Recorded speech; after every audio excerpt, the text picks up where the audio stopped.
Muy buenos días, espero que estén muy bien. Ahí veo que se están enlazando algunas personas ya para este evento poco a poco. Entonces vamos a dar unos minutitos para que se vayan enlazando, pero mientras tanto, quiero decirles que bueno, la Asociación Internacional de Profesionales en Derecho se alegra, AIPDCR se alegra muchísimo, se engalana porque tenemos hoy una charla de lujo, pero es un privilegio enorme el que tenemos el día de hoy acá de tener a la doctora Carmen Vázquez, que es un privilegio que esté por acá con nosotros, un honor. Decíamos detrás de cámaras que esperamos tenerla prontamente acá en Costa Rica y si no nos va a tocar a nosotros viajar hasta Girona para poderle visitar. Pero bueno, agradecerle a la doctora por estar acá, pero antes de darle el uso de la palabra, le voy a pedir a Rafael que también se presente por acá y también que pues también introduzca a la doctora. Sí, muchas gracias. Buenos días a todos y todas las personas que hoy día han aceptado la invitación y sobre todo la invitación de la doctora Carmen Vázquez Rojas para efectos de conversar un poco sobre la escuela nueva o una escuela sobre el razonamiento probatorio que tiene la Universidad de Girona y que ya desde más de una década ha venido imponiéndose a nivel de Latinoamérica y Europa. Una escuela que su precursor pues es Michel de Tarufo, Jordi Ferrer, la doctora Carmen Vázquez y otra serie de profesionales. Ya de Costa Rica tenemos un grupo de profesionales que han hecho carrera, no solamente en maestrías, sino que en especialidades en la Universidad de Girona, y ya escuchamos inclusive en nuestros despachos judiciales jueces, juzgadores, fiscales, realizando un poco el ejercicio de lo que es el razonamiento probatorio bajo la aplicación de salirnos un poco de la sana crítica racional.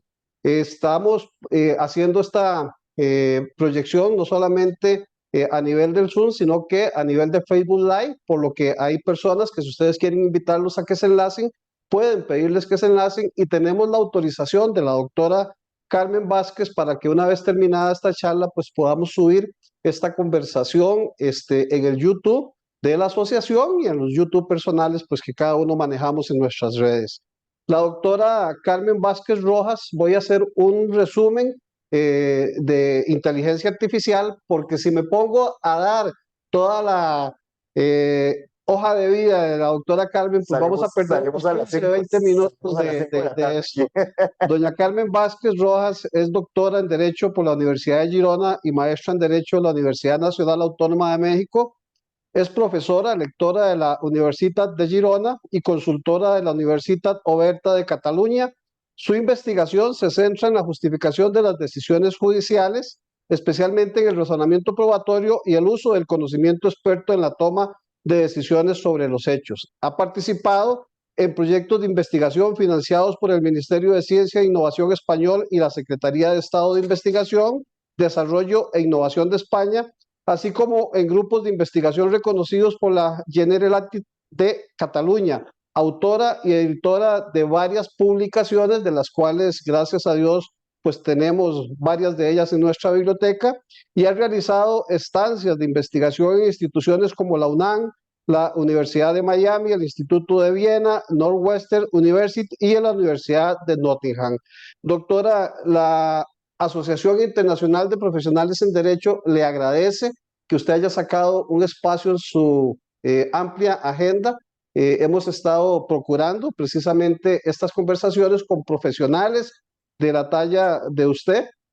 En el mes de junio tenemos a Víctor de Paula también por acá conversando con nosotros y esperamos en algún momento poder contar con don Jordi Ferrer para efectos de poder tratar de que lo que el razonamiento probatorio nos quiere dar a nosotros para tener, como ustedes indican, pues un proceso judicial más justo y en donde las pruebas tengan una mejor valoración y que tengamos un estándar de prueba necesario para derrotar la presunción de inocencia que cobija a las personas propias de un proceso judicial. Doctora, le damos la bienvenida, muchas gracias y mi primer cuestionamiento, la primera pregunta con la que quisiéramos que nos introdujera usted es que nos explicara qué debemos entender por razonamiento probatorio para efectos de empezar ya con la conversación. Muchas gracias, doctora.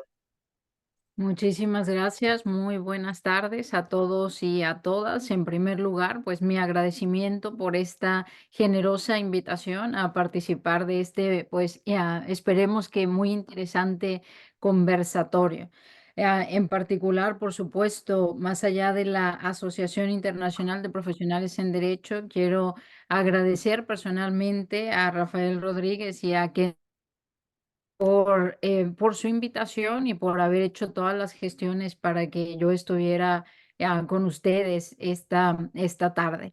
Para mí es un enorme gusto compartir este espacio con ellos, que han sido también estudiantes de la Universidad de Girona, brillantes ambos en la especialidad de Psicología del Testimonio. Así que es un privilegio compartir este espacio con ellos. La primera pregunta me parece una pregunta fantástica para introducirnos en el mundo de los hechos. Un mundo desafortunadamente desconocido, a veces incluso hasta abandonado por nuestra cultura jurídica. Desafortunadamente, nuestras facultades de derecho, a la mayoría, si no es que a todos nosotros, nos enseñaron derecho procesal. Muchas veces cuestiones más bien formales en materia probatoria, qué tipos de pruebas tenemos, los plazos, por ejemplo, para presentar esas pruebas o las formalidades que se exigen, que exige el sistema jurídico para que sean admisibles esas pruebas. Pero desafortunadamente no nos enseñaron a pensar sobre los hechos. Prueba que algo sucedió, determinado hecho, evidentemente relevante para el proceso judicial. Y precisamente sobre esta cuestión hace énfasis en el razonamiento probatorio. ¿De qué manera podemos conocer la verdad de lo sucedido? ¿Cómo podemos inferir a partir de la información que se ofrece en un proceso judicial si un hecho sucedió o no sucedió y con qué nivel de probabilidad? Porque la primera cuestión que debemos tener claro es que en materia fáctica no existe la certeza. No hay certezas racionales, hay probabilidades, probabilidades que pueden ser muy altas, pero no podemos tener certeza sobre los hechos, ni siquiera en el ámbito del conocimiento científico la tienen, mucho menos en el proceso judicial o en el derecho en general. Entonces, el razonamiento probatorio nos enseña esa cuestión, a razonar sobre los hechos, a analizar cuándo podemos declarar como probados determinados enunciados fácticos y desde luego sin descuidarse del derecho probatorio.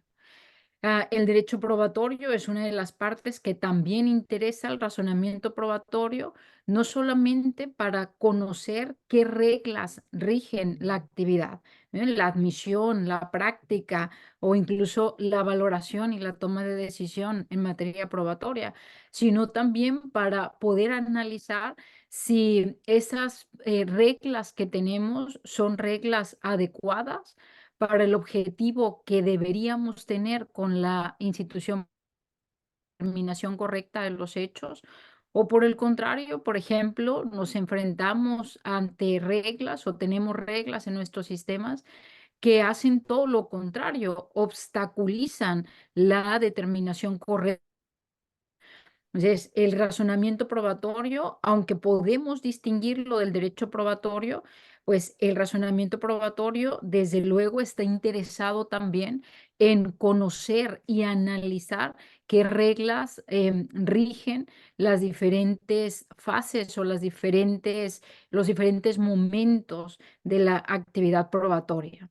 Y en eso, básicamente, pues consiste el razonamiento probatorio, en pocas palabras. Doctora, hay algo que confunde a muchísimas personas con el tema del razonamiento probatorio con respecto al tema de le llaman como la verdad, ¿verdad? Entonces, hablan de la verdad y sabemos de que inclusive hasta hay frases célebres con respecto a la verdad, de que una cosa es la verdad de uno, la del otro, lo que ve la persona juzgadora y lo que en realidad pasó. ¿Cómo? Y también es una de las preguntas que también Rafa va a hacer, yo hago como una introducción, que tenemos también esta famosa sana crítica racional, ¿verdad, Rafael? Creo que esa es la pregunta que viene. Sí, recuerdo hace 2 años, precisamente hace 2 años estábamos en el Congreso Mundial de Razonamiento Probatorio allá en Girona y Jordi Ferrer se subió a el podio y invitó a que la persona que le pudiera definir qué era sana crítica racional, pues que lo dejaba en el podio y él se bajaba a escucharlo. Doctora, ¿por qué es que la Escuela del Razonamiento Probatorio nos está invitando a avanzar hacia el razonamiento probatorio, abandonando la sana crítica racional? Ujú. Bueno, es muy buena cuestión también, sobre todo por nuestra tradición, ¿no? Nuestra tradición cultural, jurídica cultural, pues la sana crítica ha jugado un rol fundamental, desafortunadamente siendo una suerte de etiqueta sin contenido, de etiqueta vacía. Ya, seguramente todos ustedes como prácticos del derecho pueden identificar un buen número de decisiones judiciales en donde la única motivación en materia de hechos que da una persona juzgadora es que está valorando las pruebas según su sana crítica, sin hacer mayor argumentación, mayor profundización sobre qué estaba entendiendo por esa sana crítica, qué suponía a la hora de valorar las pruebas esa sana crítica. ¿No? Por supuesto que la jurisprudencia y también la doctrina procesal han intentado dotar de contenido a la sana crítica y nos hablan muchas veces de las máximas de experiencia, las reglas de la lógica y el conocimiento científico. Pero si nos quedamos en ello, si pretendemos tenemos como objetivo, por ejemplo, el análisis de cada uno de esos elementos, nos vamos a encontrar con problemas bien interesantes que desde luego redundan en que esa idea de la sana crítica, pues a veces es insana, a veces es acrítica y a veces no se entiende de lo que se está hablando, ¿no? Porque, por ejemplo, las máximas de la experiencia. ¿Qué son las máximas de la experiencia que supuestamente conformarían la sana crítica? Algunos juzgadores han considerado que es su experiencia personal, su experiencia subjetiva, la que debe enmarcar o la que debe guiar la valoración de la prueba.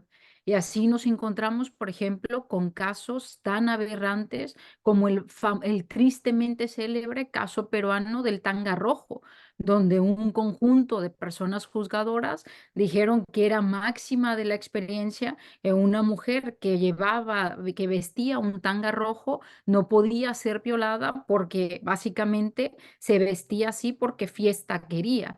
Entonces, si de eso se trata las máximas de la experiencia que conforman la sana crítica, pues evidentemente los derechos y las garantías de los ciudadanos quedan al arbitrio, a la subjetividad absoluta de una persona o un conjunto de personas juzgadoras. Y eso no es una correcta valoración de la prueba. ¿M? Cuando hablamos, por ejemplo, del conocimiento experto o de la ciencia que supuestamente también conformaría la sana crítica, pues ahí nos topamos también con una paradoja importantísima, porque en principio las personas juzgadoras no son expertas en un montón de áreas del conocimiento que pueden ser relevantes para la toma de decisión. Y si lo que le estamos diciendo es que aunque no sean expertas y sin ayuda de los expertos, de los peritos, por ejemplo, tienen que utilizar ese conocimiento para decidir los casos, entonces, ¿de qué conocimiento estamos hablando? Si no lo tienen, pero se supone que deben utilizarlo a la hora de valorar las pruebas, ¿de dónde lo obtienen? ¿De dónde sale? ¿Cuán justificado estaría ese supuesto conocimiento científico que formaría parte de la sana crítica racional? ¿M? Entonces, eso ha sido, en primer lugar, pues una fórmula vacía que se utiliza muchas veces solo como eso, una fórmula que ponen las personas juzgadoras a la hora de motivar sus decisiones judiciales sin explicitar el contenido del que están dotando. Y otras veces, cuando se le ha dotado de contenido, pues nos encontramos ante cuestiones muy subjetivas o sumamente cuestionables. Ante esta circunstancia podemos tener dos alternativas. No es que el razonamiento probatorio, digamos, es incompatible con la idea o la fórmula propiamente dicha de la sana crítica. Una de las alternativas es dotarla de un contenido adecuado. Daniel González Lagier, por ejemplo, profesor de la Universidad de Alicante, ha seguido esa estrategia y tiene en varios de sus trabajos un desarrollo amplísimo sobre cómo podemos dotar a la sana crítica de contenido real, que básicamente se delimitaría o se vincularía con el correcto razonamiento. ¿M? Pero serían básicamente las reglas de la epistemología, que son las mismas de las que hablamos en el razonamiento probatorio. Entonces, la gran diferencia entre las dos estrategias es que hay algunos autores que desde la perspectiva del razonamiento probatorio buscan dotar de contenido a la sana crítica y hay otros autores que dicen, mire, la sana crítica ha sido una fórmula que nos ha generado muchos más problemas que soluciones. Dejemos de lado la idea de sana crítica y si queremos hablar, por ejemplo, de generalizaciones potenciales máximas de la experiencia, bien fundadas, etcétera, más bien aludamos a esas máximas de la experiencia sin necesidad de acudir a fórmulas que son poco informativas. Entonces, podemos tener las dos alternativas. No es que desde el razonamiento probatorio se diga no usemos más sana crítica necesariamente. Ya lo ponía como ejemplo Daniel González Lagier, dice, bueno, lo podemos seguir usando siempre y cuando se le dote de un contenido adecuado y podamos discutir cada uno de los elementos según en el caso concreto tenga relevancia cada uno de esos elementos, ¿no? Lo que sí yo diría que a lo que tenemos que renunciar en nuestra cultura jurídica para poder avanzar hacia un mejor sistema de justicia es pretender que con solo nombrar sana crítica o sana crítica racional estamos haciendo todo el trabajo de motivación sobre los hechos que en realidad deberíamos hacer, ¿no? Porque esto no nos lleva a ningún lado y como ya lo he dicho, nos ha generado más bien un buen número de problemas en materia probatoria. Doctora, de lo dicho, me quedo con dos cosas importantes. Número uno, que los jueces no propiamente saben todo. Es algo que por lo menos siempre acá desde la asociación y con profesionales siempre le decimos como, piense que el juez inclusive puede que esté en un nombramiento provisional y que su expertise ha sido otra o ha rotado en despachos como pasa tal vez en Costa Rica o en otros países que sé que pasan, entonces tal vez no tiene esa expertise de años conociendo una materia o conoce una materia específica y propiamente le llega algo que no conoce. Luego el otro elemento que me parece impresionante, increíble, es que creo que en el mundo se regula y se deja como a la libre conceptos. Y procesalmente dice, sí, valórelo con la sana crítica o, por ejemplo, la prueba, vienen y le dicen, si son hechos notorios o evidentes. Entonces, lo que es notorio y evidente para mí no precisamente va a ser notorio y evidente para la persona juzgadora o para Costa Rica tal vez es notorio y evidente, pero resulta que para España no es ni notorio ni evidente. Entonces, son elementos con los que me quedo. Pero tenemos la otra pregunta de don Rafael Rodríguez Salazar. Sí, doctora, usted nos contaba en una de sus experiencias el haber llevado a un grupo de estudiantes a una audiencia judicial y que el juez en lo privado le dijo a sus estudiantes que por la experiencia que él tenía, ya desde que ingresaron, no solamente el imputado, sino los testigos a la sala, ya él había podido determinar que iban a mentir y que estaban mintiendo. Esa experiencia que en muchas ocasiones la sana crítica racional nos lleva y esto es parte del problema pues que ciertamente tenemos. Doctora, ¿por qué debemos, perdone, qué sucede cuando en una libre valoración de la prueba, desconocemos qué métodos aplica el juzgador para valorar esas pruebas.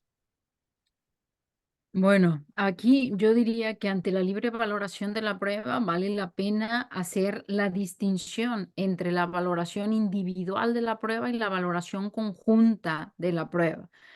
Podemos tener libre valoración de la prueba, de las diferentes pruebas o medios de prueba, o también puede haber libre valoración conjunta de la prueba. Ya, me parece que enfrentamos problemas en ambas latitudes, ¿no? Muchas veces, por ejemplo, no sabemos exactamente por qué un juez le atribuye valor probatorio a una prueba pericial o a una prueba testifical. O sabemos que los criterios que utilizó absolutamente inadecuados, pero que esos criterios, por ejemplo, han sido incluso delimitados o especificados por la jurisprudencia. Con lo cual nos encontramos ante una situación en la que sabemos que hay una valoración individual de las pruebas erróneas, pero el propio sistema jurídico cierra la posibilidad de recursos ante ese tipo de errores. Y ahí es donde me parece que los ciudadanos, los abogados, evidentemente, en su pues se enfrentan los problemas más serios. Todavía encontramos muchas decisiones judiciales en materia de prueba testifical que dicen que valoran la prueba, que valoran a los testigos en función, por ejemplo, de su lenguaje no verbal, ¿no? Su lenguaje corporal, si el testigo suda, si el testigo tartamudea, etcétera. O a juzgadores que siguen atribuyendo valor probatorio a las pruebas periciales solo porque están ante un perito que no ha sido nombrado por las partes, es un perito institucional o un perito oficial. Y ahí sabemos cuáles son los criterios que están utilizando y también sabemos que son criterios absolutamente equivocados. En ambos casos, pues evidentemente el ciudadano se enfrenta ante un serio problema respecto de la corrección de las decisiones fácticas. Y en materia penal, los costos de los errores de esas decisiones son brutales. Nosotros tenemos a nivel, en el nivel comparado, el derecho comparado, toda la experiencia de los proyectos Inocencia en Estados Unidos que nos muestran la enorme, la barbaridad de años perdidos de seres humanos en las cárceles estadounidenses, por condenas erróneas, dado que una persona juzgadora, por razones muy diversas, a veces ni siquiera por una responsabilidad imputable directamente a ella, ha tomado una decisión equivocada, ¿no? Una decisión fáctica equivocada a la hora de atribuir valor probatorio a una prueba testifical o a una prueba, o incluso en la valoración de conjunto de los elementos de juicio. Es decir, ver cómo los diferentes interactúan entre ellos para acreditar o no una hipótesis. Entonces, los errores probatorios que se pueden generar a partir de que el ciudadano desconoce cuáles son los criterios que los jueces usan para valorar los elementos de juicio, o sabe que que esos criterios son equivocados, pues es todo un tema, ¿no? Un gran tema en el que deberíamos estar interesados, pues todos los juristas que tenemos algún interés en el proceso judicial. Doctora, vieras que a partir del tema pericial, justamente con Rafael yo lo venía hablando, y si no siguen a la doctora en Facebook, yo me divierto muchísimo cuando hace como el hashtag o justamente se refiere a estos temas, o sea, me encanta, y en realidad es divertido porque a uno le apasiona este tema, pero creo que uno de los puntos de dolor que tenemos nosotros en la credibilidad que le damos a los peritos. O sea, de repente damos por sentado que lo que dice un perito es cierto. Damos por sentado y no lo cuestionamos, no nos ponemos a pensar si la metodología es actual, si hay una metodología moderna, si eventualmente este método, cuál es su grado de fiabilidad, cuál es el margen de error que hay, no impugnamos esto, inclusive a veces ni siquiera recusamos al perito. Entonces, quisiera tal vez, doctor, a partir de lo que usted acaba de mencionar, que a veces damos por sentado que por ser perito y por ser experto, lo damos por cierto todo lo que se menciona. Entonces, acudiendo a esta tiradera, diría René Pérez de Calle 13, que se ha dado con respecto a los temas de los peritos, tal vez comentarnos un poco a qué se debe esa recomendación que hace la doctora Carmen Vázquez con respecto a no darle total credibilidad a los peritos o al peritaje a partir justamente del razonamiento probatorio. Ujú. Buenísimo, bueno, y sobre todo este tipo de cuestionamiento que haces ahora, Kendall, me parece fundamental para la época que vivimos.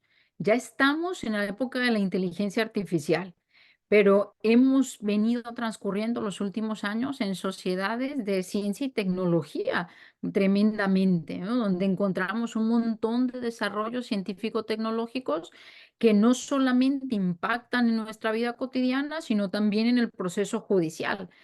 Y uno se debería preguntar cuánto hemos avanzado en el proceso judicial respecto del buen tratamiento de este tipo de información, porque en nuestras sociedades hemos avanzado mucho, lo tenemos cotidianamente, pero ¿qué ha pasado en el proceso judicial? Han cambiado las herramientas con las que tratamos este conocimiento del siglo pasado al actual y desafortunadamente no nos vamos a llevar una sorpresa porque no han cambiado. Lo seguimos tratando básicamente de la misma manera, ignorando un montón de temas muy relevantes para responder precisamente a por qué no podemos tener una actitud diferencialista hacia los expertos. Esto no quiere decir que a ningún experto le podamos atribuir valor probatorio o podamos considerar justificada la conclusión que hace. Más bien es una advertencia de inicio. No podemos simplemente deferir en una persona porque se dice experta. Creo que no lo hacemos en nuestra vida cotidiana. Si nosotros vamos al médico, por ejemplo, porque me duele la rodilla, entonces acudo al médico. En primer lugar, voy a buscar un especialista, ¿no? No voy a ir al cardiólogo si lo que me duele es la rodilla. Me informo para saber cuál es el especialista adecuado, por ejemplo, para mi problema de rodilla.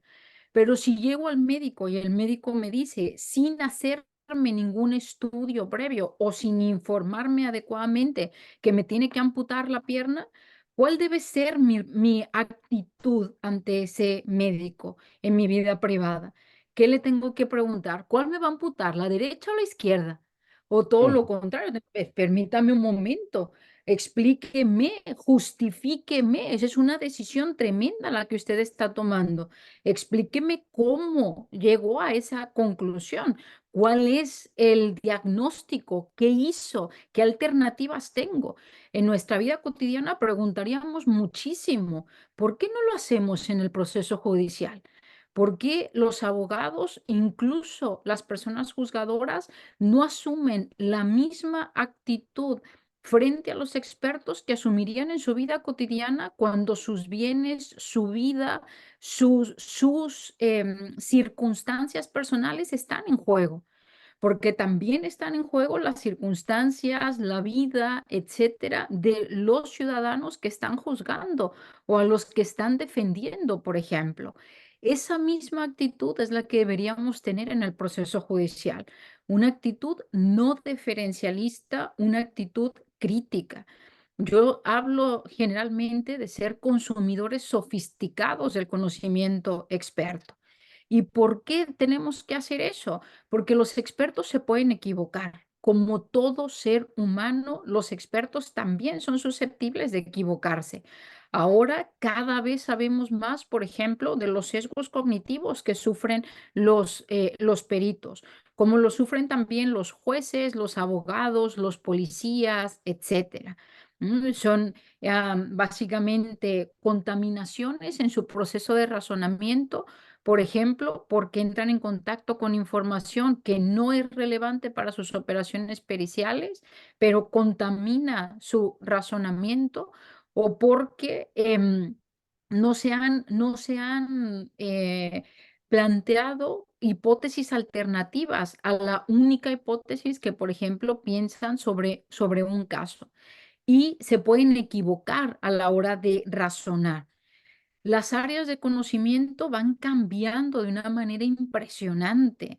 Cada vez saben más, las técnicas que se van desarrollando son muchas veces más sofisticadas con el paso de los tiempos y puede ser que un perito no esté lo suficientemente informado, lo suficientemente actualizado como para poder saber que hay otras técnicas más fiables, que la técnica que está utilizando puede tener fuentes de error importantes o rangos de error altos.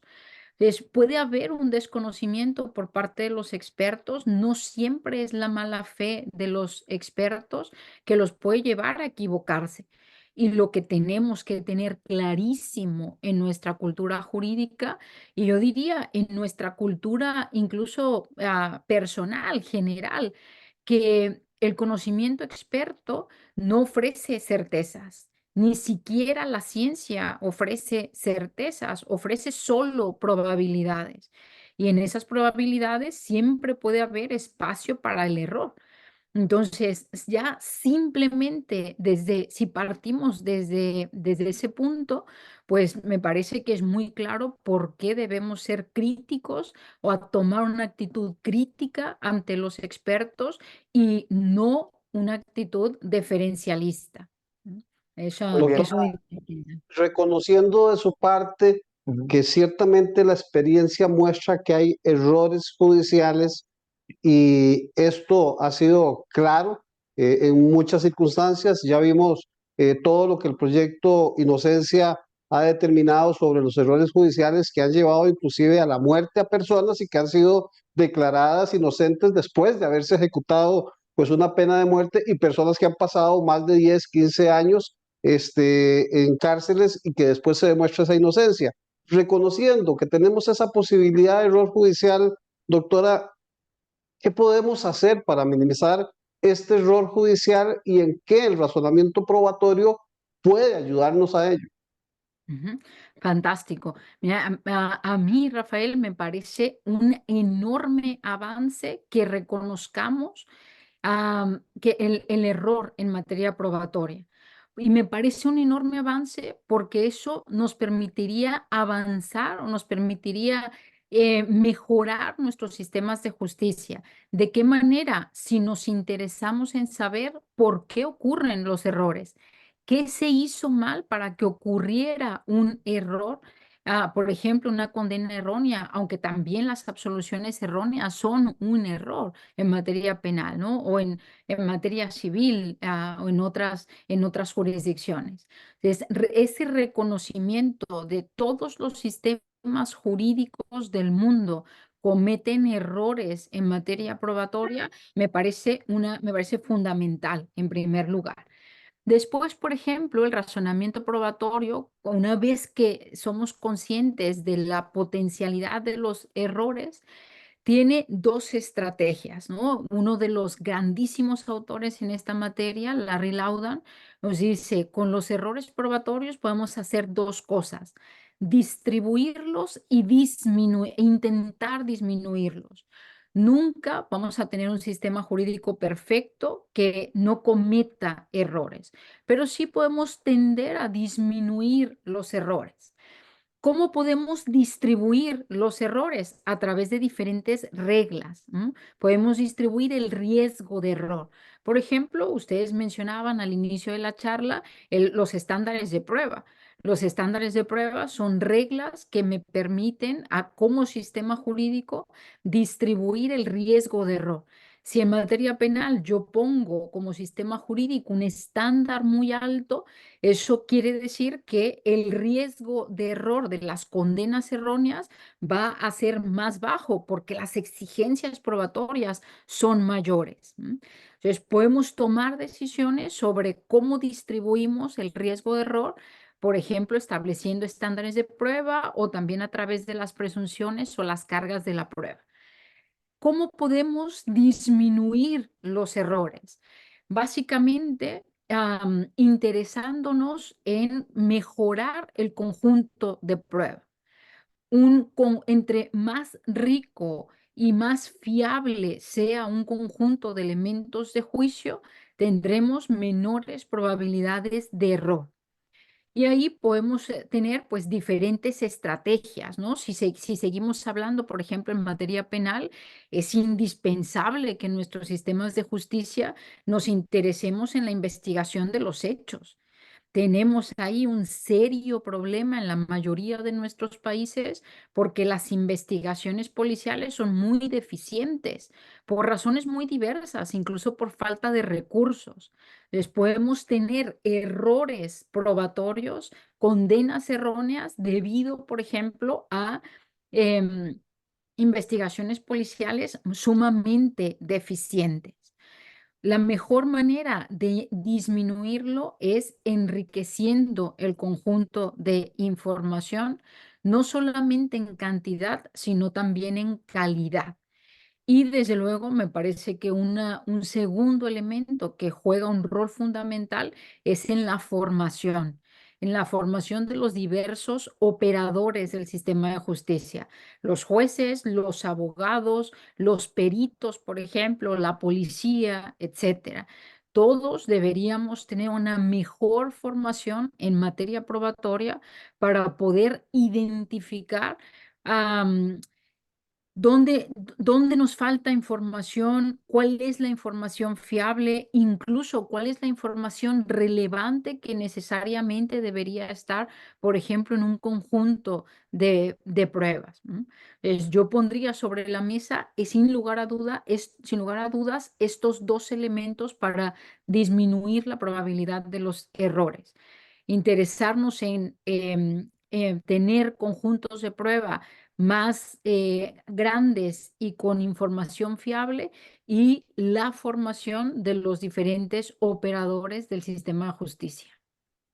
Doctora, bueno, primero tal vez indicarle que tenemos gente de Uruguay, tenemos de Perú, tenemos a Tito ustedes, que también fue estudiante, compañero de nosotros en psicología de testimonio, por ahí está, de México, de Argentina, bueno, claramente de Costa Rica, de Nicaragua, Honduras, distintas personas enlazadas. Estamos por Facebook Live también, entonces para que las personas en Facebook, en la página de la Asociación Internacional de Profesionales en Derecho, está ahorita la transmisión, la pueden compartir y ahí va a estar colgada.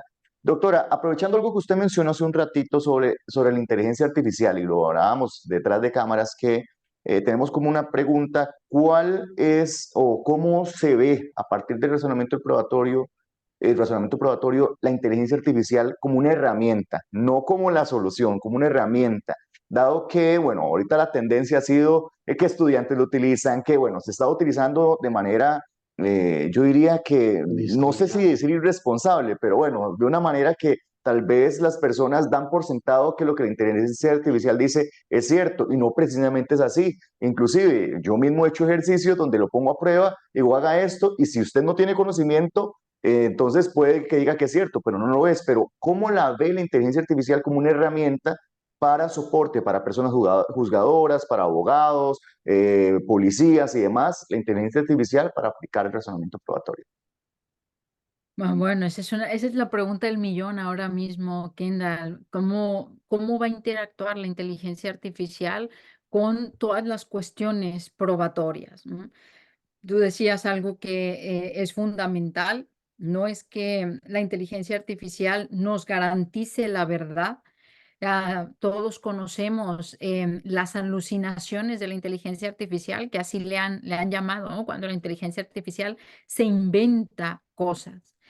Me parece que en materia probatoria la situación está todavía por verse.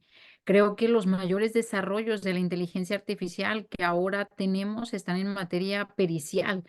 Hay algunas áreas del conocimiento que para sus análisis están ya utilizando algunos sistemas expertos, algunos sistemas de inteligencia artificial, sobre todo, por ejemplo, para hacer cálculos de probabilidades, por ejemplo, en poblaciones en materia de ADN o incluso en identificación de voz.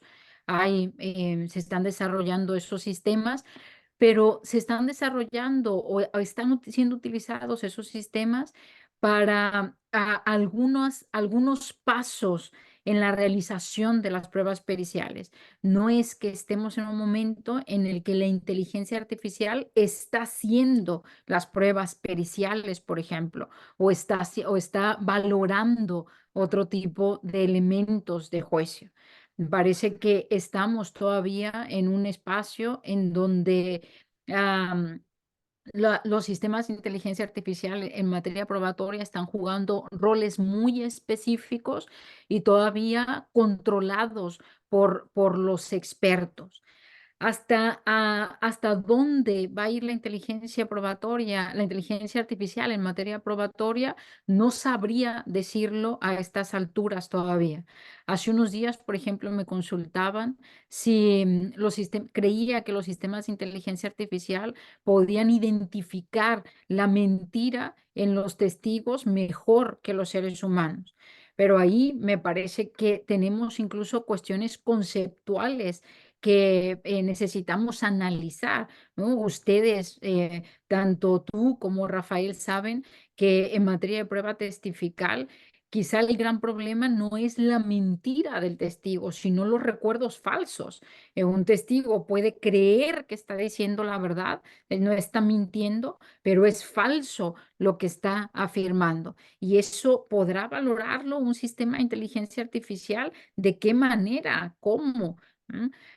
Tal vez los sistemas de inteligencia artificial, al menos en estos primeros años, nos podrán apoyar en algunos pasos, en algunos elementos muy concretos en materia probatoria, pero a día de hoy no soy capaz de evaluar si van a hacer la tarea del razonamiento probatorio por sí solas, ¿no? Si va a haber, por ejemplo, una especie de sustitución de las personas juzgadoras, por ejemplo, en materia probatoria a través de los sistemas de inteligencia artificial.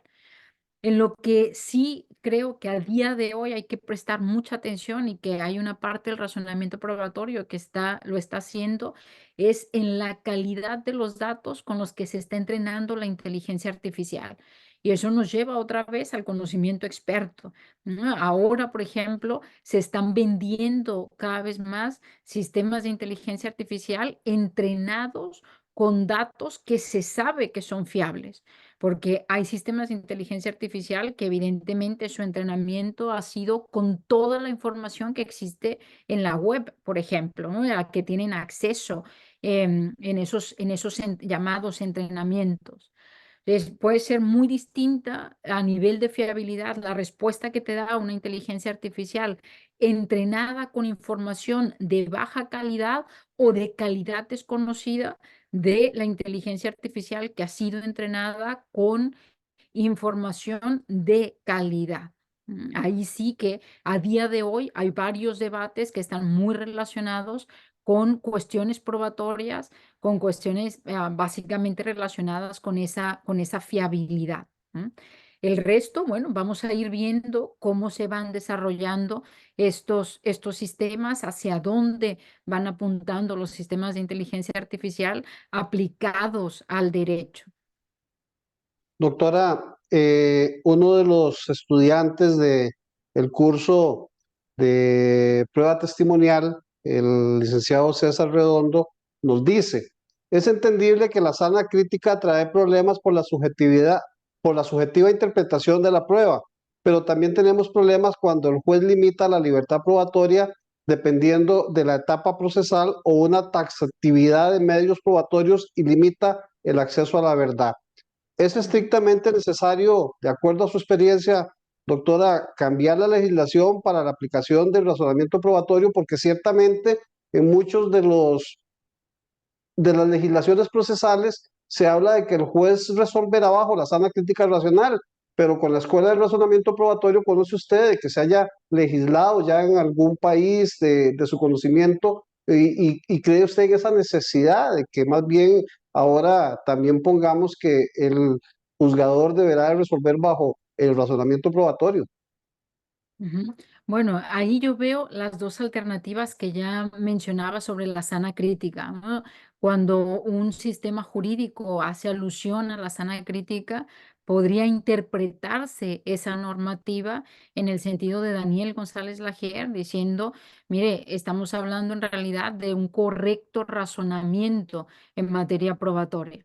Lo que sí me parece fundamental que se cambie en nuestros sistemas jurídicos no es tanto en el tema de valoración de la prueba, sea individual o sea conjunta, sino en la toma de decisión. La ausencia de estándares de prueba me parece todavía una ausencia dolorosa en los sistemas de justicia. No sabemos cuándo un conjunto de elementos de juicio es suficiente para que se declaren probados determinados hechos. Y esa es una piedra angular, un elemento fundamental de la prueba y yo diría incluso del derecho a la prueba. Entonces, yo no veo tanto la necesidad, aunque quizás sería muy buena cosa, que se elimine la idea de sana crítica en materia de valoración. Antes preferiría la incorporación de los estándares de prueba en nuestra legislación, dado que ante la normativa que sigue haciendo referencia a la sana crítica, podemos reinterpretarla diciendo, bueno, estamos hablando de las reglas del correcto razonamiento en materia probatoria. Respecto a la primera parte de la pregunta, esto sobre la libertad probatoria, a mí sí me parece que la normativa, que muchas veces no es procedimental, es sustantiva, que limita los medios de prueba que las partes pueden ofrecer, va en contra del derecho de defensa, perdón, el derecho a la prueba. El derecho a la prueba, uno de sus elementos establece que las partes tienen el derecho de ofrecer todas las pruebas relevantes que consideren. Entonces, el elemento fundamental es la relevancia de la prueba. Si una información cumple con ese criterio, debería ser admisible y el legislador no debería limitar cuáles son las pruebas o los tipos de prueba con que se deben probar determinados hechos. Creo que la mayoría de nuestros sistemas jurídicos ha ido disminuyendo ese tipo de reglas. Desafortunadamente, creo todavía encontramos algunas de ellas y ahí sí me parece fundamental dejar esa libertad probatoria vinculada exclusivamente a la relevancia de la información para la resolución del caso. Muy bien, tenemos una pregunta por acá que nos hacen. Ahí, Henry, nada más te pido que para poder tener el nombre, quitarle lo de anónimo, me encantaría poder decir el nombre de la persona, pero dice básicamente lo siguiente, y es lo que habíamos conversado hace un ratito, pero obviamente yo sé que el tiempo y para una charla esta no nos da para algo hasta que es filosófico. Dice, desde el razonamiento probatorio y la forma de análisis de la prueba y alejándonos de las posiciones tradicionales, ¿cómo podríamos definir entonces cuál es la finalidad del proceso, la búsqueda de la verdad, una verdad tradicional real, una verdad forense o una verdad histórica? Entonces es un tema hasta filosófico, ¿verdad? Que de lo que Por pretende el supuesto. proceso de la mano con el razonamiento probatorio. Ujú. Por supuesto que el tema de la verdad es un tema filosófico y se pueden escribir libros, tesis doctorales sobre ese tema. Yo intentaré delimitar de una manera rápida la cuestión. Yo creo que la institución probatoria, no el proceso en general, sino la prueba, el objetivo de la institución probatoria es la averiguación de la verdad. Como en todos los objetivos de las instituciones o de los humanos, a veces se logra y a veces no se logra ese objetivo. Además, la mayoría de las veces tenemos otros objetivos, no es el único objetivo, ¿no? Pero el objetivo del primordial de la institución probatoria debería ser la averiguación de la verdad o la determinación correcta de los hechos, entendiendo la verdad como verdad por correspondencia. Es decir, que en el proceso judicial se dé cuenta de lo que efectivamente sucedió o no en el mundo, a esa verdad. Y esa verdad es única, no hay varias verdades, ¿no? Y la verdad es absoluta, no es relativa. no depende de lo que yo crea, no es que yo tenga una verdad, Kendall tenga otra verdad, Rafael tenga otra verdad, la verdad es independiente a los sujetos. ¿Qué pasa en el proceso judicial o en la prueba en particular? Que lo que está en juego es nuestro conocimiento sobre la verdad.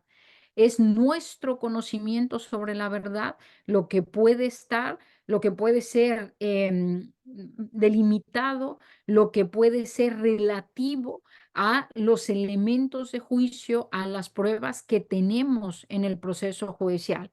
Entonces, por poner un ejemplo fuera del proceso judicial que me parece que se puede entender muy fácil. En Marte o en cualquier otro planeta que no sea la Tierra, es verdad que hay vida o que no hay vida. Es verdad que hay vida o no en otros planetas. Nuestro conocimiento sobre si hay vida o no en otros planetas depende de las pruebas que tenemos. Las pruebas que actualmente tenemos pueden conducirnos a un error.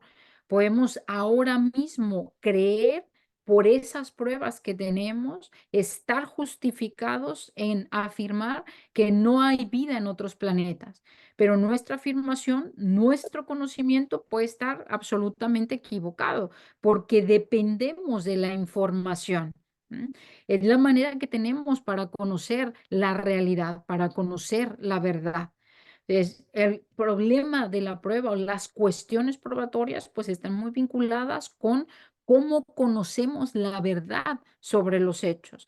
Me parece que no tenemos ningún problema en identificar la noción de verdad con la que deberíamos estar comprometidos en nuestros sistemas de justicia. Doctora, usted nos conversó y hizo mención de los falsos recuerdos. Sabemos que todos los testigos estamos llamados a decir verdad bajo la fe de juramento y que estamos compelidos a no mentir. Y usted hizo una expresión clara en el sentido de que ciertamente puede hacer que la persona cree que está diciendo la verdad, pero que lo que hay es un falso recuerdo. Esto me lleva a que en el razonamiento probatorio he visto una dualidad y ha habido algo de importancia y en la mayoría de los temarios de razonamiento probatorio, ustedes siempre traen la importancia de la psicología del testimonio. Doctora, ¿qué tan importante es precisamente para el razonamiento probatorio el que los operadores del derecho tengan conocimiento sobre lo que es la psicología del testimonio y por qué es importante aplicar ella en valoración de prueba y sobre todo en valoración no solamente de prueba testimonial, sino también de la prueba pericial?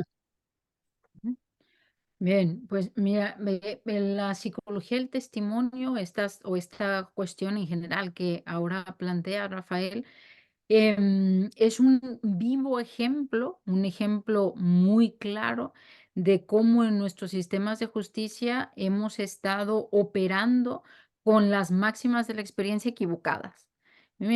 Como dice Víctor de Paula Ramos, muchas veces nuestros sistemas de justicia han caminado en contra del conocimiento científico en lugar de caminar con el conocimiento científico.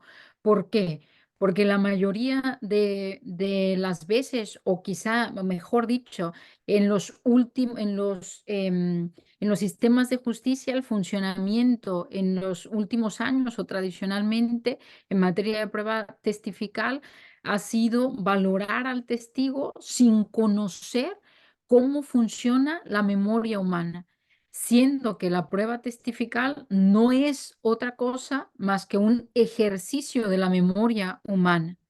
Si la prueba testifical es esto, evidentemente conocer cómo funciona nuestra memoria es una pieza clave para quienes trabajan con esa materia, ¿no? Es decir, para los jueces, para los abogados, etcétera.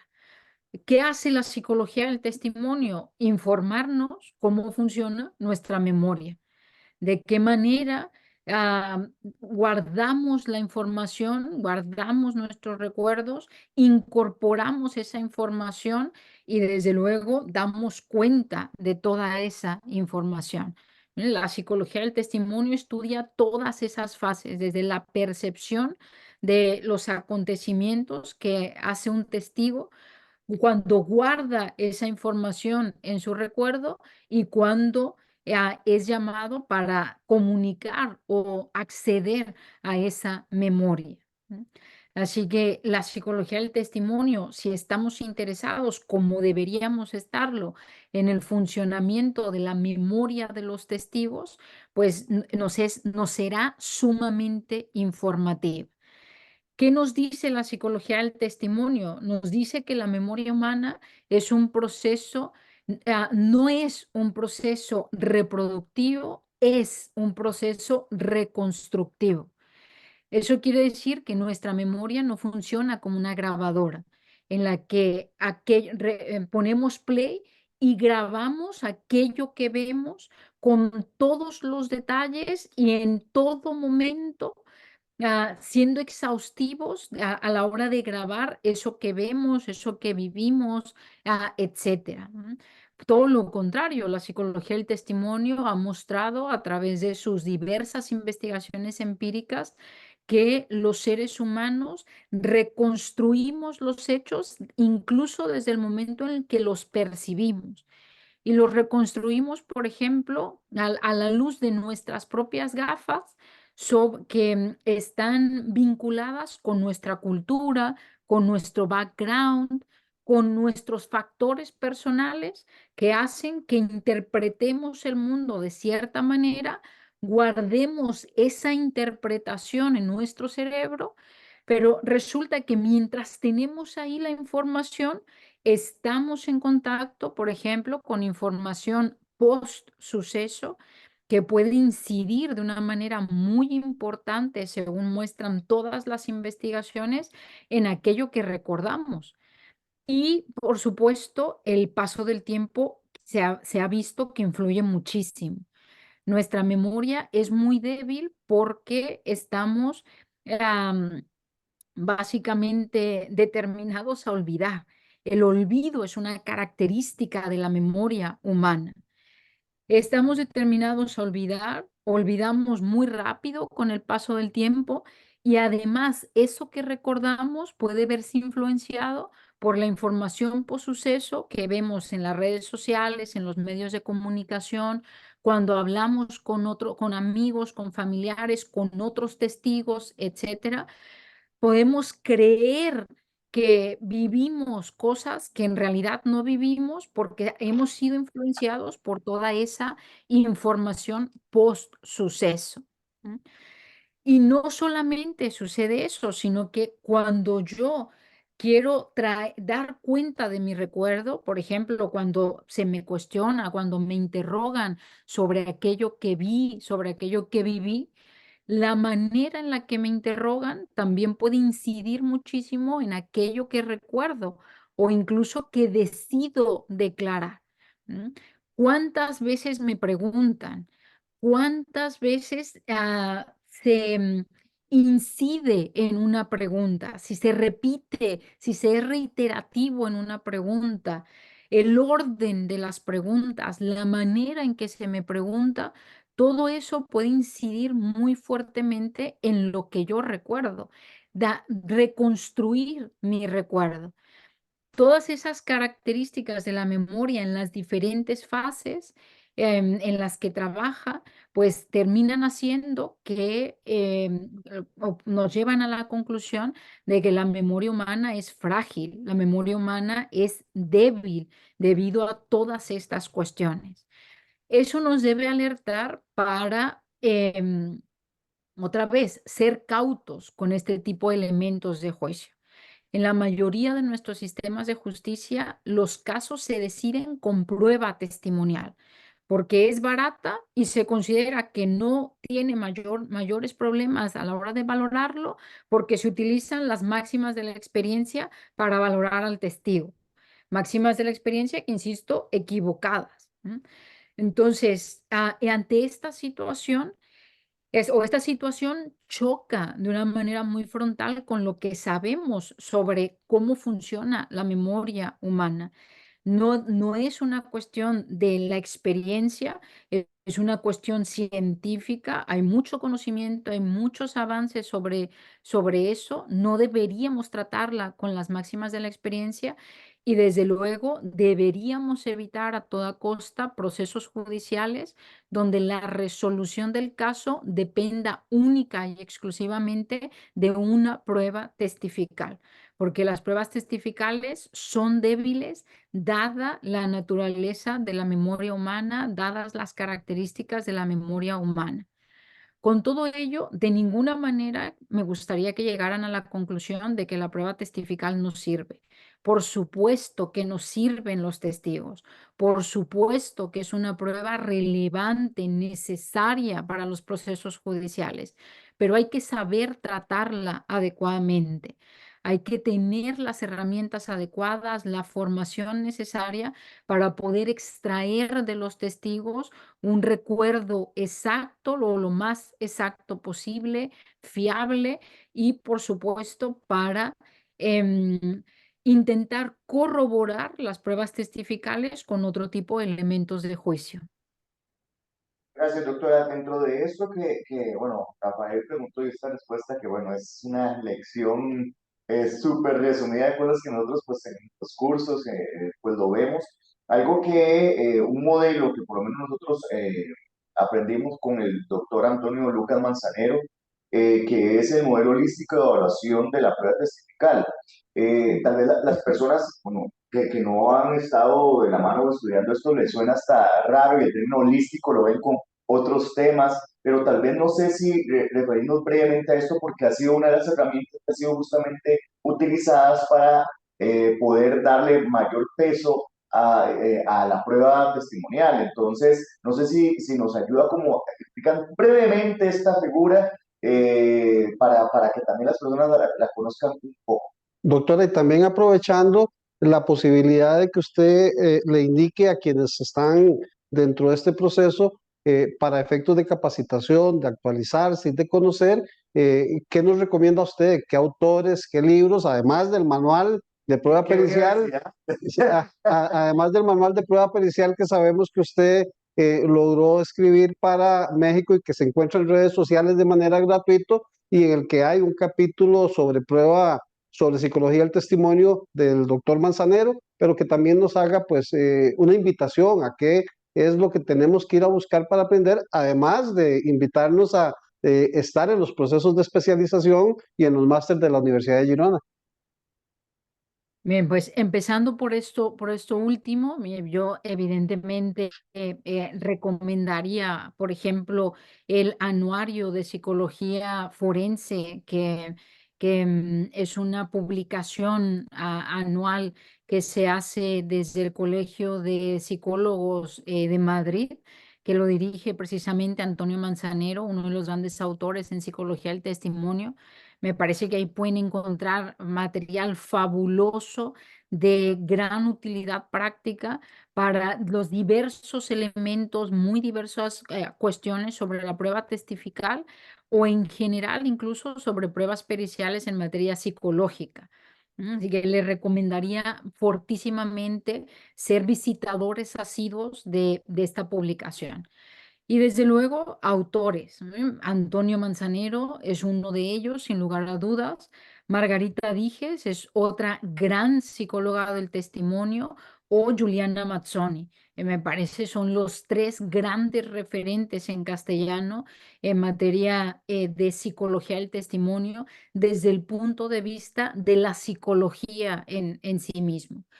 Sí, desde el punto de vista del derecho, no dejaría de mencionar a Víctor de Paula Ramos, que como ustedes lo han dicho, lo tendrán también en este espacio. Quizá también con él hablarán un poco más sobre estas cuestiones, pero creo que creo es, sin lugar a dudas, un autor de referencia desde el punto de vista jurídico en el uso de las herramientas que nos brinda la psicología del testimonio.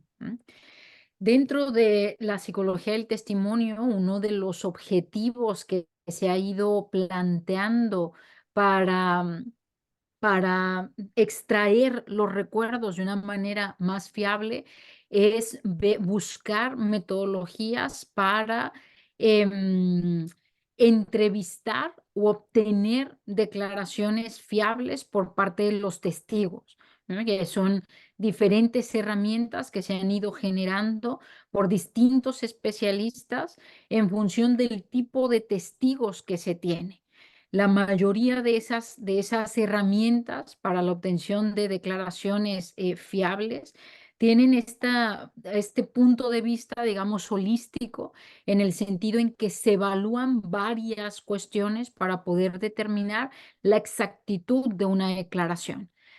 Antes de hacer algunos o entrar en algunos detalles sobre esto, quiero llamar la atención a un cambio fundamental que sugiere toda la evolución de la psicología del testimonio en materia de prueba testifical.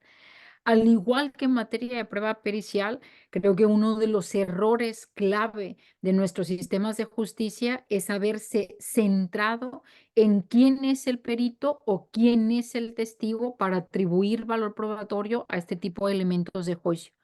En ambos tipos de prueba, más allá de preguntarse quién es la persona que está declarando, debemos centrar nuestra atención o prestar más atención a qué declara.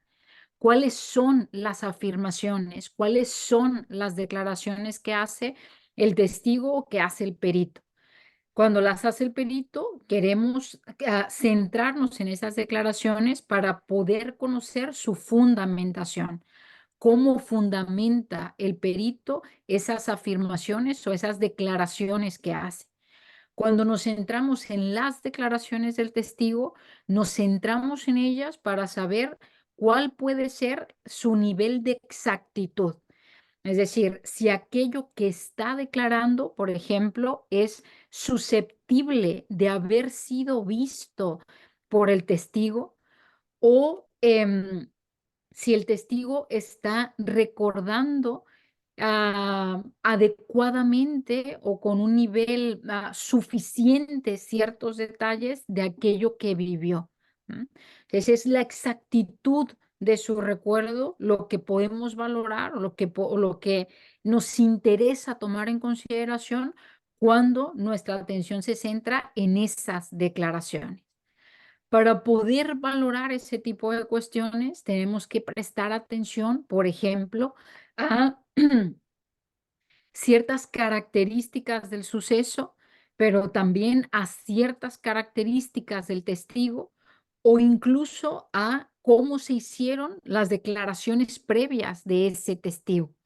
En ese sentido, estos instrumentos que han sido desarrollados por la psicología del testimonio, los diversos instrumentos, es que son holísticos, porque no se trata simplemente de poner la atención en uno de ellos, ¿no? Como cuando hablamos, por ejemplo, fuera de la psicología del testimonio, en la mentira, como si la mentira fuese lo único que importa para atribuir valor probatorio a la prueba testifical.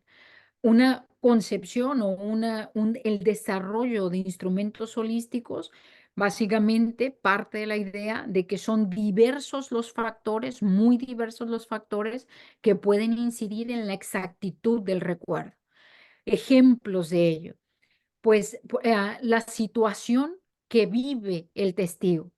Si es una situación que puede generar mucho estrés en el testigo, por ejemplo, porque estamos ante una situación muy violenta, imaginemos un delito donde se ha impreso mucha violencia, ese nivel de estrés o incluso el sentido de la supervivencia del testigo, muy potencialmente va a hacer que el testigo no pueda prestar atención a los detalles de lo que sucedió. Y no podemos esperar de ese testigo un testimonio con un nivel de detalles amplísimo, porque el suceso vivido tiene ciertas características que impactan de manera definitiva en lo que puede recordar ese testigo. Pero también influyen mucho las características del testigo o ciertas características del propio testigo. Las más evidentes es si el testigo tiene un buen aparato cognitivo. Es decir, si puede ver, si puede oír, si puede procesar adecuadamente la información. Es posible que el testigo, por ejemplo, pueda sufrir cierto tipo de cuestiones mentales, puede haber consumido bebidas, drogas, puede haber, estar consumiendo determinado fármaco que haga, que imposibilite a ese testigo en esa situación particular haber podido captar adecuadamente la información relevante del suceso que ha tenido lugar. ¿M? Pero también pueden influir en la exactitud del recuerdo, cómo se ha obtenido el recuerdo de esa persona, por ejemplo, desde el primer momento en que ha sido interrogado por la policía.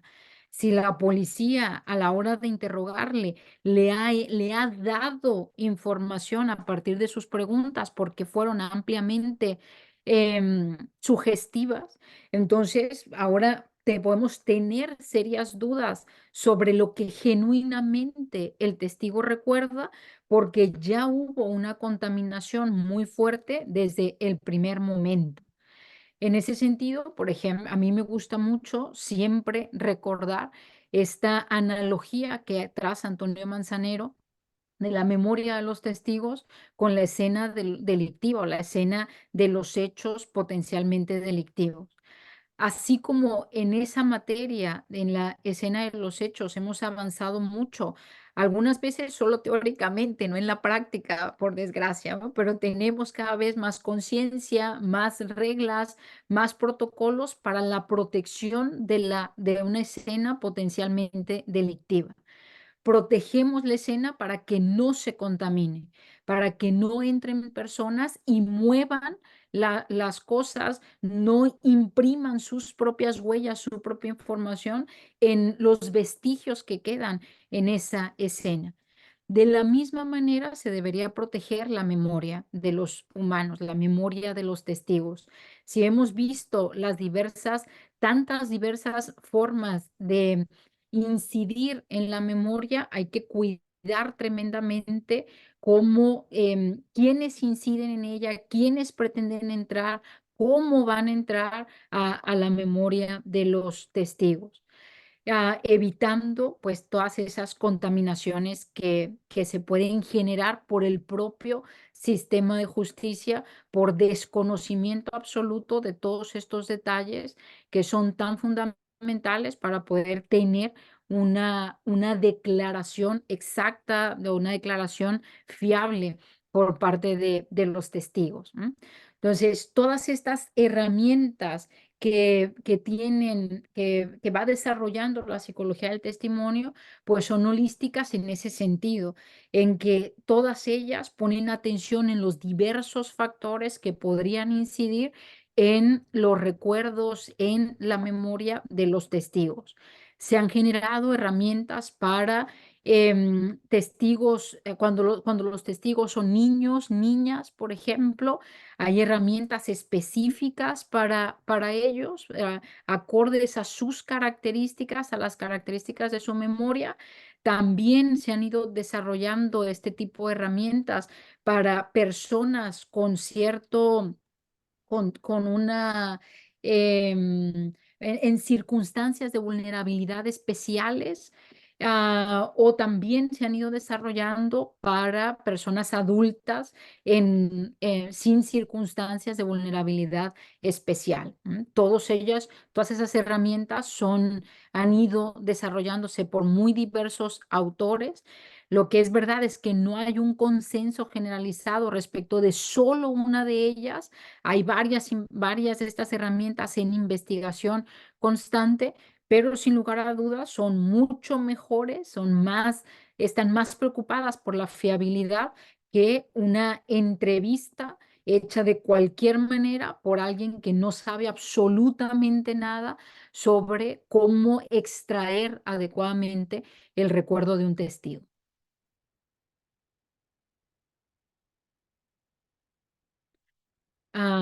No estoy escuchando, no sé por qué.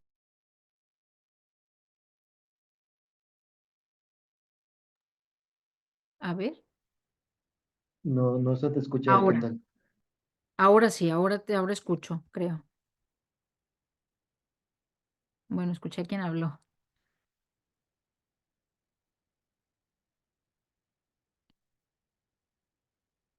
No, no se te escucha, Kendall.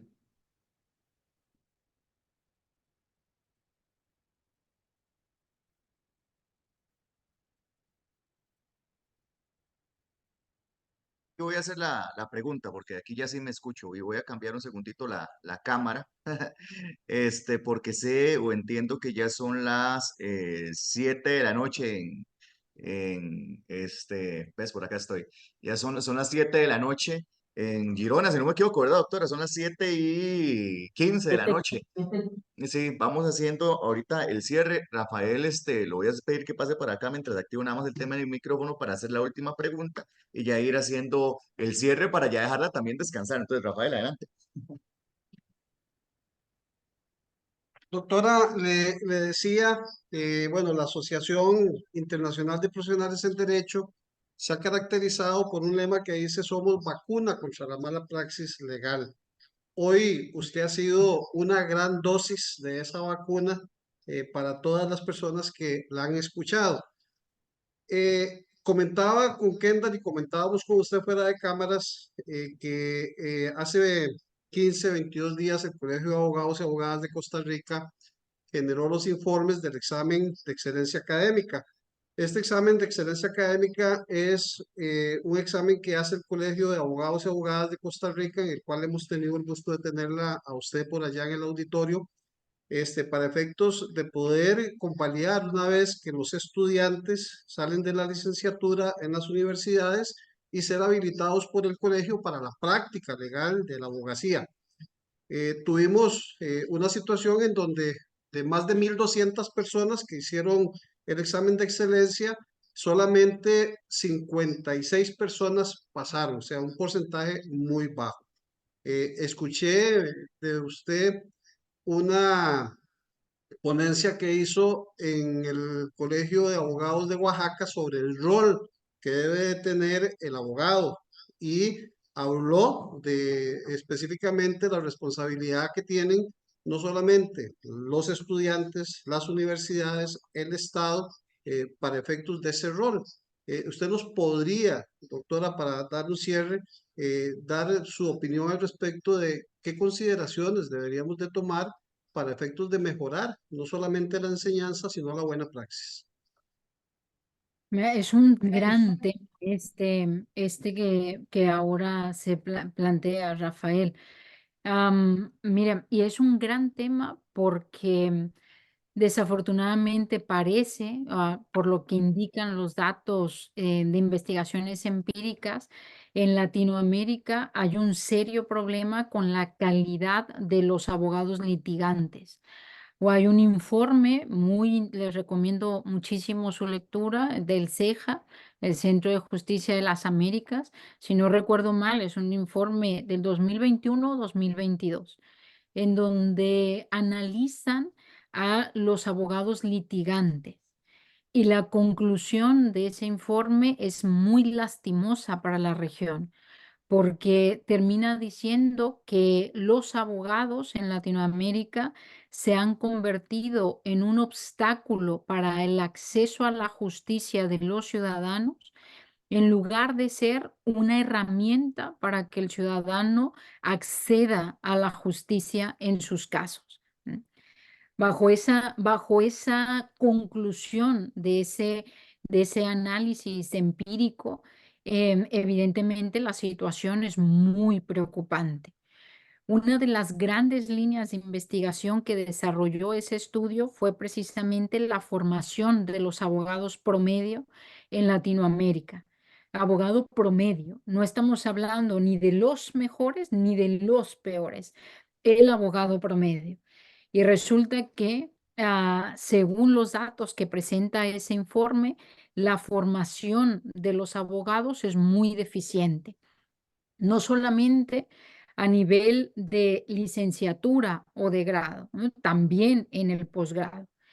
Me parece que esa educación todavía ha empeorado después de la pandemia, que cada vez encontramos más, por ejemplo, facultades de derecho que son en línea completamente y donde muchas veces la publicidad es muy descarada, porque dicen, mira, básicamente si tú pagas tienes tu título y solamente tienes que hacer como que vas a clases 3 horas el fin de semana por 2 años, por ejemplo. Es tremendo que se ofrezca ese tipo de formación para alguien que cumple o que debe cumplir el rol tan fundamental de defender los derechos y las garantías de nuestros ciudadanos. El rol del abogado litigante es una pieza clave de un sistema de justicia. Un sistema de justicia no solo depende de que tengamos buenos jueces, jueces formados, depende también muy fuertemente de tener buenos abogados que sean capaces de abogar, como su nombre lo dice, adecuadamente por el ciudadano que están defendiendo, por sus derechos y sus garantías. Entonces, en esa situación y dada la importancia de los abogados, evidentemente el Estado, los estados deberían preocuparse muchísimo más por la regulación de la profesión, por el correcto ejercicio de la profesión. Así como se preocupan, por ejemplo, por la corrección del ejercicio de la medicina, que es otra de las áreas fundamentales en nuestras sociedades, ¿no? De ello depende la salud de los seres humanos o de los individuos que conforman esa sociedad. El Estado debería preocuparse muchísimo más. Algunos de nuestros estados delegan esa función en los colegios profesionales. Cuando se hace de esa manera, cuando el Estado dice quién va a hacer la tarea de velar por la calidad de los abogados, el ejercicio de la profesión, son los colegios profesionales, pues evidentemente los colegios tienen un rol fundamental en ello. La tarea que hagan va a marcar la calidad de la abogacía y el acceso a la justicia de los ciudadanos de ese país, por ejemplo. Yo me parece una técnica correcta, muy adecuado. Por ejemplo, la colegiación obligatoria, sí y solo si el colegio hace la tarea que debe. Porque si hay una colegiación obligatoria y el colegio de abogados no hace la función de mejorar el ejercicio de la profesión, de regular adecuadamente, de dejar fuera a quienes no son capaces de abogar por los ciudadanos, entonces pues de nada está sirviendo el colegio. Ahora, los colegios, en muchos de los estados, se plantean pues la realización de estos exámenes para servir como filtro. Y quizá la mayor reflexión que se deba hacer en un contexto así es qué tipo de examen se tiene que hacer. Un examen memorístico, un examen, por ejemplo, argumentativo, un examen, solamente un examen o algo más, por ejemplo, unas prácticas profesionales. Si optamos solamente por el examen, creo que el examen debe evaluar aquellas características que un buen abogado debería tener. Y un buen abogado no solamente, no requiere únicamente buena memoria. Es más, quizá la memoria ahora va a quedar en un segundo plano o está quedando en un segundo plano. Nuestros aparatos tienen muchísima mejor memoria que cualquiera de nosotros. Tal vez las evaluaciones netamente memorísticas no sean la mejor alternativa y necesitemos evaluaciones con un carácter más argumentativo para que los jóvenes, por ejemplo, que quieran acceder a la abogacía, puedan mostrar ese tipo de capacidad fundamental en la práctica de la abogacía.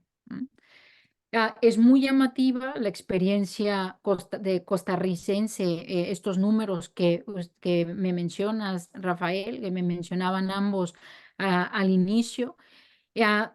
Soy incapaz de valorar por qué pasó eso, dado que no conozco ni el examen ni la realidad costarricense para poder pronunciarme al respecto. Evidentemente es muy llamativo el número y quizá el Colegio de Abogados haría muy bien en reflexionar qué aspectos son positivos y qué aspectos son negativos en el resultado de esta cuestión. Si esos números, por ejemplo, una vez hecha la reflexión, lo que reflejan es la mala calidad de las universidades o de las facultades de derecho, obviamente el problema no es del colegio, el problema es de las facultades de derecho y hay que prestar atención a la educación que se está dando en las facultades de derecho. Pero, ¿cuál ha sido el problema en el resultado de esos números? Me parece que en primer lugar sí que se debe evaluar porque son muy llamativos los números, es muy poca gente la que ha aprobado y una vez hecha la evaluación, pues hay que poner atención a dónde se crea que está la fuente de esos números. Si los números reflejan, o insisto, la mala calidad de la formación universitaria, pues en las universidades. Si los números reflejan que el examen está mal hecho, pues evidentemente hay que repensar cómo se hace ese examen. Nosotros en este conversatorio hemos hablado sobre los errores. Todos podemos cometer errores.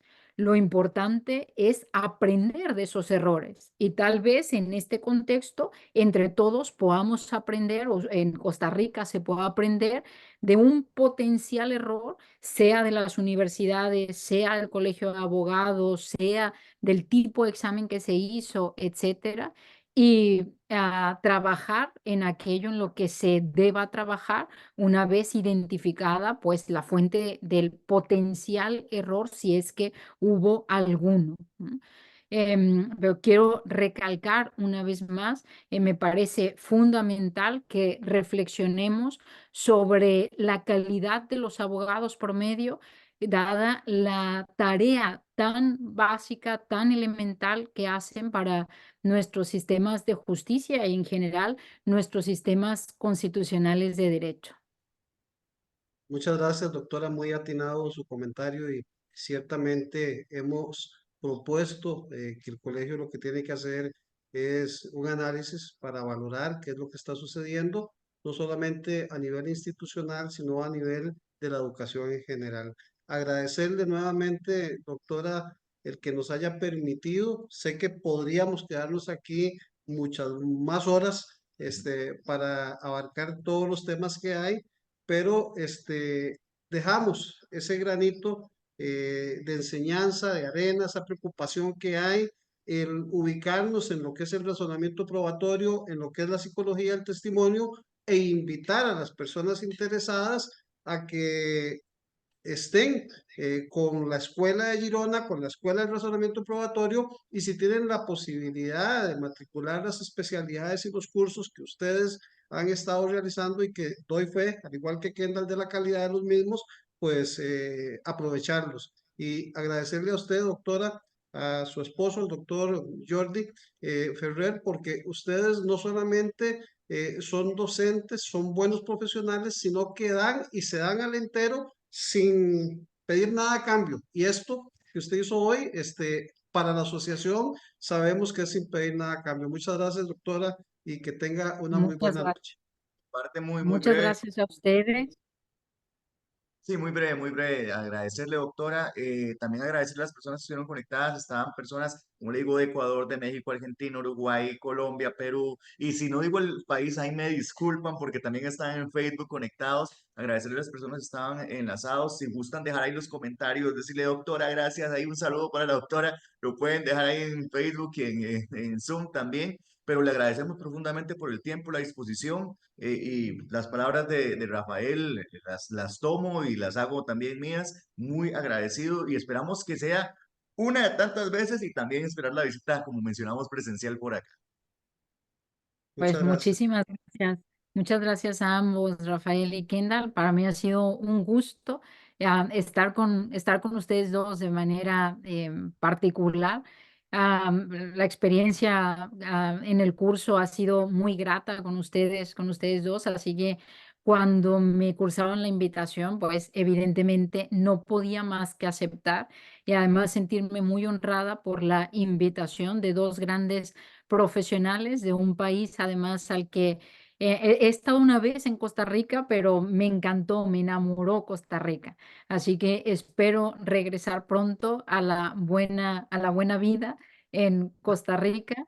Y les agradezco también mucho su invitación a participar de los cursos de Girona. Justamente ahora tenemos abierta la preinscripción a la especialidad que ustedes dos hicieron sobre prueba testifical desde el razonamiento probatorio de la psicología del testimonio. Bienvenidos a la Universidad de Girona, todos aquellos que quieran participar de nuestros cursos. Y yo también espero que sea la primera de varias oportunidades que tengamos de seguir conversando sobre estos temas. Un gran placer y les envío un fuerte abrazo desde Girona. Hasta luego, que esté muy bien. Gracias. Cuídense mucho. Igualmente.